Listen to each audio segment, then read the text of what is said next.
अक्सर आप विभिन्न मुद्दों पे अपनी बात रखते रहते हैं। आज क्या कहना चाहेंगे?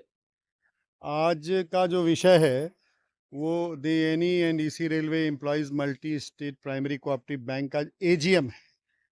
ये बैंक की साधारण सभा आज हुई है, लेकिन इसकी जानकारी इस बैंक के अंशधारकों के पास नहीं है।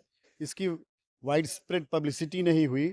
इसकी जानकारी रेलवे एडमिनिस्ट्रेशन जो पर्सनल डिपार्टमेंट है, वो इस बैंक का नोडल बैंक है, एजेंसी है। किस तरह की दिक्कतें सामने आ रही हैं? दिक्कतें ये हैं कि ये इस बैंक का लोन गारंटीड है। 100% रिकवरी होने के बाद भी अंशधारकों को एक नए पैसे का डिविडेंड नहीं मिल रहा है।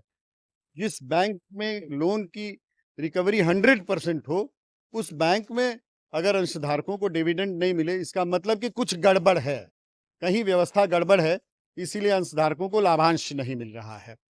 तो हमारा ये कहना है कि railway administration, cooperative central cooperative registrar और रिजर्व बैंक इस बात की जांच परख करे कि आखिर ये पैसे जा कहाँ रहे हैं।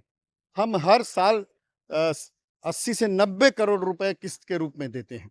रेलवे एडमिनिस्ट्रेशन जो है, जो ऋण लेता है रेलवे कर्मचारी, वो 80 से 90 करोड़ रुपए ऋण के रूप में अदा कर रहा है और उसको लाभांश नहीं मिल रहा है। तो इसका क्या फ़ायदा है भाई?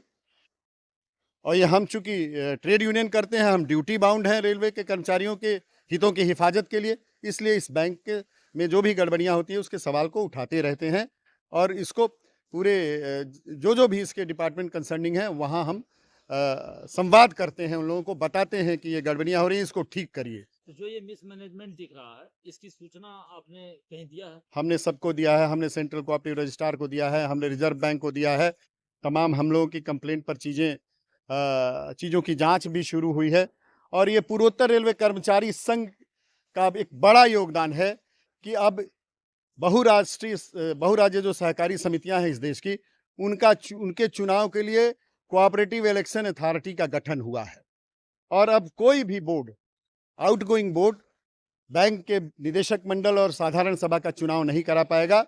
अब उसका चुनाव सरकार कराएगी, सारी चीज़ें वो देखेंगी, सभी चीज़ें इनको पोर्टल पर डाली हैं और जहाँ पर बैंक है, उस जिले का जिलाधिकारी रिटर्निंग अफसर होगा, इसलिए धांधली अब नहीं हो पाएगी। चुनाव होगा, ईमानदारी से चुनाव होगा, पारदर्शी चुनाव होगा। तो लगता है कि कुछ अच्छा परिवर्तन होगा। हाँ, परिवर्तन होगा, परिवर्तन क्यों नहीं होगा? जब आप लड़ेंगे, जब गलत चीज़ों को सामने लाएँगे, तो परिवर्तन तो होगा ही। इसलिए हम रेलवे के अंशधारकों को ये भरोसा दिलाते हैं कि आने वाले दिनों में ये बैंक पारदर्शी होगा, इस बैंक में आपको लाभांश भी मिलेगा, सब चीज़ें ठीक होंगी। क्या नाम है आपका? मैं अरविंद कुमार सिंह हूँ, महामंत्री हूँ पूर्वोत्तर रेलवे कर्मचारी संघ का। रेलवे कोऑपरेटिव बैंक को लेकर के कुछ कर्मचारियों की समस्याएँ रही हैं। क्या बताना चाहेंगे? मैं मनोज कुमार द्विवेदी पूर्वोत्तर रेलवे कर्मचारी संघ का कोषाध्यक्ष हूँ।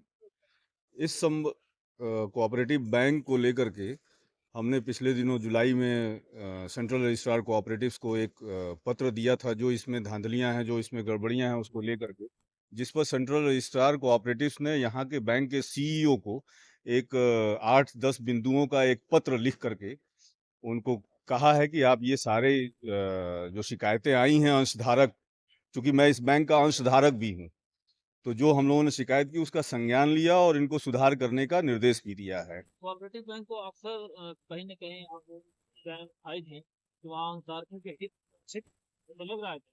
बिल्कुल, क्योंकि पिछले कई सालों से प्रॉफिटेबल बैंक होने के बावजूद भी किसी भी अंशधारक को इसमें डिविडेंड नहीं मिलता है और बहुत हाई इंटरेस्ट पे लोन दिया जा रहा है।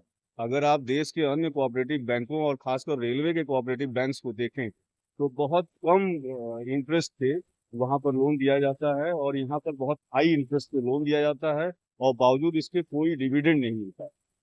और इससे जितने भी रेल कर्मचारी हैं हमारे, जो इसके अंशधारक हैं, उनको बहुत नुकसान हो रहा है। किसी का 1 लाख, किसी का 2 लाख रुपया उसमें पड़ा हुआ है और रिटायर होने तक जो है वो उतने ही पैसे रह जाते हैं। ये एक बड़ा नुकसान है। बिल्कुल, ये बिल्कुल मनमानी है और क्योंकि इसमें जो प्रबंधन है, जो बोर्ड है, वो अपना मनमानी करता है। वो जैसे 2-4 लोगों का एक जो है गिरोह बन करके रह गया है।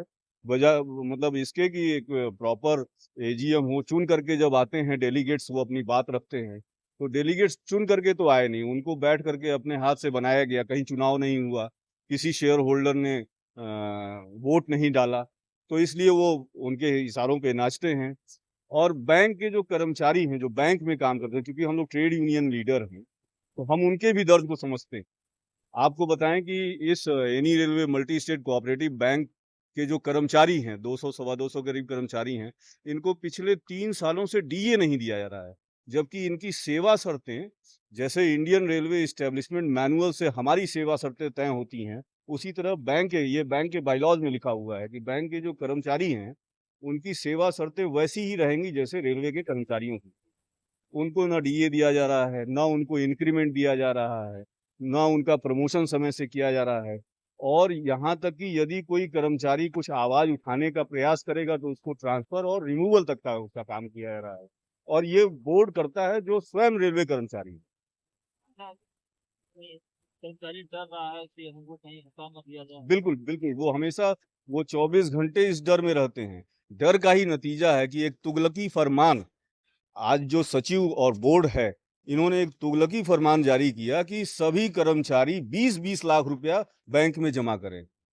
आप ऐसा कैसे कर सकते हैं? आप किसी भी को फोर्स कैसे कर सकते हैं कि आप बैंक में इतना रुपया जमा करिए? ऐसा पहले भी ये आदेश जारी कर चुके हैं कि 2-2 लाख रुपया जमा करिए और ये करिए, इस तरह से जो है कर्मचारियों को इन्होंने प्रताड़ित किया है। बोर्ड बदलेगा, हम उन कर्मचारियों का भी साथ देंगे, उनके डीए और जो उनका वेतन जो है रोक दिया गया है कि इसके ऊपर आपका वेतन नहीं जा सकता है। बोर्ड बदलेगा, हम लोग पूर्वोत्तर रेलवे कर्मचारी संघ कर्मचारियों के साथ है और उनकी भी लड़ाई लड़ेगा।